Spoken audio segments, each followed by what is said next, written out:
Welcome back, everyone! Today we're diving straight into week 31, and the title really says it all. They had more than 300 dashboards. None of them answered the only question that mattered. Let's get right into it.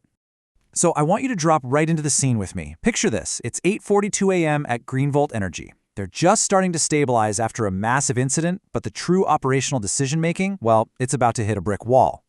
Thomas, the CEO, walks into this high-tension crisis management room. You know the feeling? The air is just thick with anticipation. Everyone's on edge. The early IT system recoveries are technically done, but as we're going to see, the real challenge is literally just beginning. Just look at how perfectly a modern corporate structure maps out during a crisis. Every single leader in that room takes their turn. Martin is up first, running through the cybersecurity threats. Then Luca explains the exact progress of their tech infrastructure recovery. Anna steps in to review the restart protocols for the production sites, followed by Carlos detailing which suppliers are actually available. Finally, Peter wraps it up with the latest financial hits. And every presentation is precise. Every single dashboard they throw up on the screen is perfectly accurate and incredibly detailed, but only from their specific operational silo. Thomas just looks around at all these glowing screens, all these beautifully complex metrics, and he asks one devastatingly simple question. Out of all these dashboards, which one actually represents our current situation? Silence. Absolute crickets. Not a single person in the room can give him a straight answer. I really want you to think about that for a second. This organization has somehow generated more than 300 different dashboards to track this one crisis. And yet the absolute number of actionable answers to the CEO's fundamental question? Zero. Literally zero. How on earth does a company with so much data find itself completely flying blind?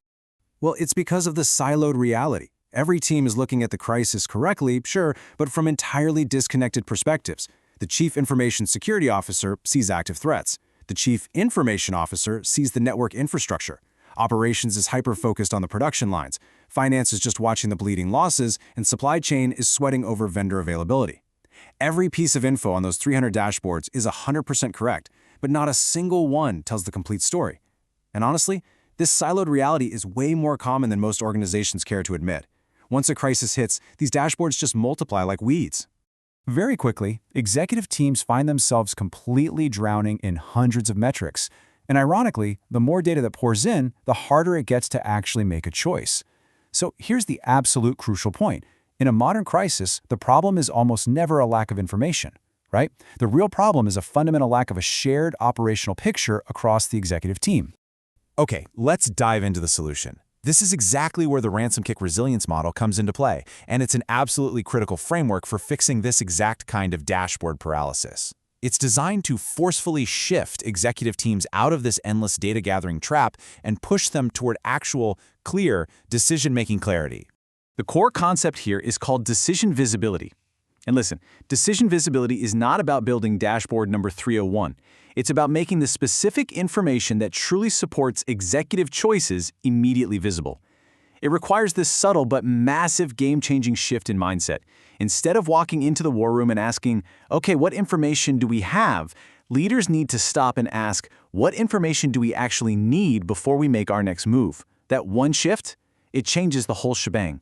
And the clash of priorities happening right now at GreenVolt, it brilliantly illustrates why this is so important. Luca proudly announces a critical application will be restored today. Huge win, right? But wait, Anna immediately jumps in to remind everyone that her operational teams are still stuck using paper-based procedures.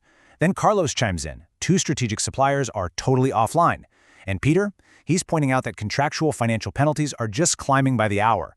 So what exactly is the executive committee supposed to prioritize here? Is it the technical recovery, business continuity, supplier resilience, or minimizing the financial impact? The answer isn't just randomly picking one fire to put out over the others. The real challenge is making sure everyone in that room is making decisions based on the exact same reality. Because, as you'll see, a crisis isn't managed through raw data alone. It's managed through a shared understanding of reality. And that shared understanding, we call that a point of truth. A point of truth is this common operational view that connects all the dots, the business objects, the daily activities, the operational dependencies, the critical validations, and most importantly, the actual business consequences of every single decision. It's this vital mechanism that rapidly accelerates how fast executives can make a call, and it works infinitely better than any single silo dashboard ever could. So how do organizations actually pull this off? Well, one highly effective approach is using environments like Arkeionis.app, which is specifically built to structure this exact point of truth. Now, to be clear, it's not some magic AI that makes the decisions for you. No, instead, it perfectly aligns the big picture so your human leaders can actually make the right calls. Here's how it builds out systematically. Step 1, you use Arkeionis.app to structure your core business objects. Step 2, you map out all those messy operational dependencies between your departments. Step 3, you establish those critical points of truth we just talked about. And finally, Step 4, you share that unified operational picture across the entire organization.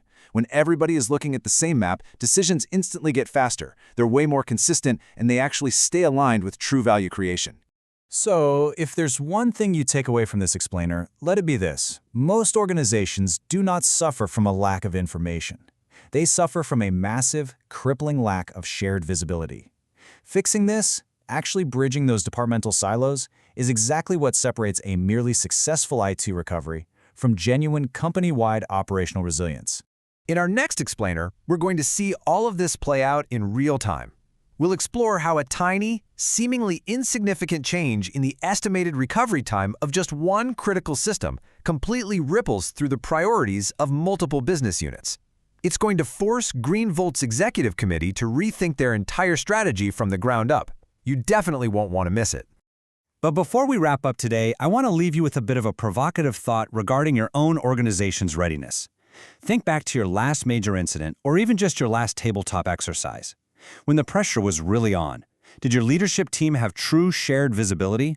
Or did you just have 300 disconnected dashboards?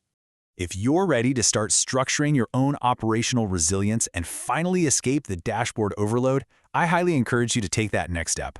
You can jump into an Arkeionis.app free trial right now. And if you want to dig deeper into these concepts, check out the Ransom-Kick Resilience Model articles, keep watching our ongoing explainer series, and explore the dedicated book series. Thanks so much for hanging out with me for week 31, and I will catch you in the next explainer.